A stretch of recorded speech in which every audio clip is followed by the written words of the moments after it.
Ayan, for today's video mga idol, andito na naman po tayo sa ating kusina mga idol. Tayo po ay naggigisa po tayo ng ating mga ulam mga idol. Laglag mo na ang sibuyas. Ayan. At shout out po muli dyan sa inyo mga idol. Tayo po ay mag-iimbento na naman po tayo ng ating mga ulam na hindi po maalat, hindi po tama lang po ang pagkaluto mga idol. Ayan, isa. At ilaglag mo na ang kamatis. A few moments later. Ayan. At mikos-mikos lang po natin siya mga idol. Ayan po mga idol, laglag na po natin yung ating sahog mga idol na manok. Ayan. Oh my God! Mga idol. Ayan. Wow! Haluin mo. Ayan, halo-halo lang po mga idol. Hanggang sa makuha niya yan tamang baliktad. At sa taot po muli dyan sa inyo mga idol. At baka naman po, pakipalo at comment itong video ito. Pag nagustuhan po ang video, pakishare na lang po mga idol. Nice. Bago po mag-share mga idol, tapusin po muna ang video simula umpisa hanggang sa dulo. Pag natapos po, saka po tayo mag-share mga idol. Pag nagustuhan ang video mga idol, ayan. Po, lagyan po natin ng kunting sabaw. Ayan, kunti lang at tatakpan po natin siya. Buksan na.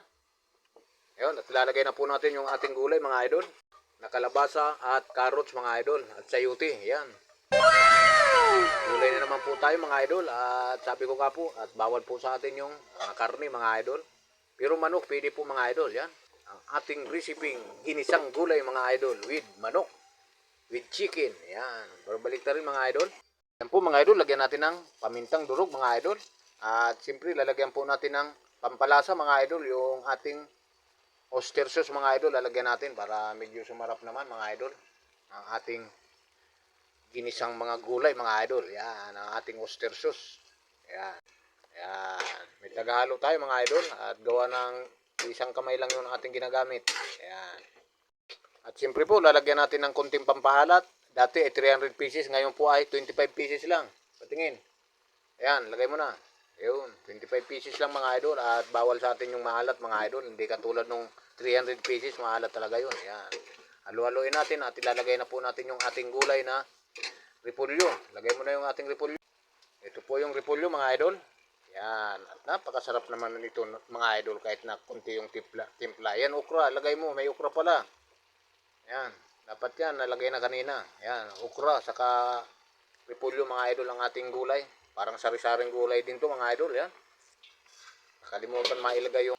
Siyempre, lalagyan po natin ng konting bitsin mga idol. At konting bitsin lang po mga idol. Sige, dagdagi.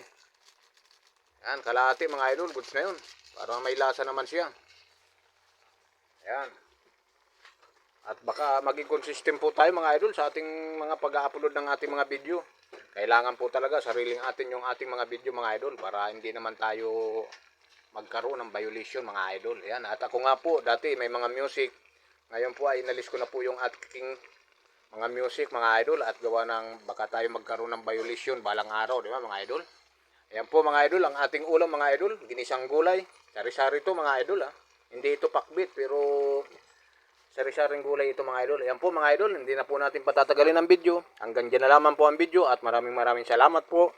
At God bless po sa inyong lahat dyan mga idol.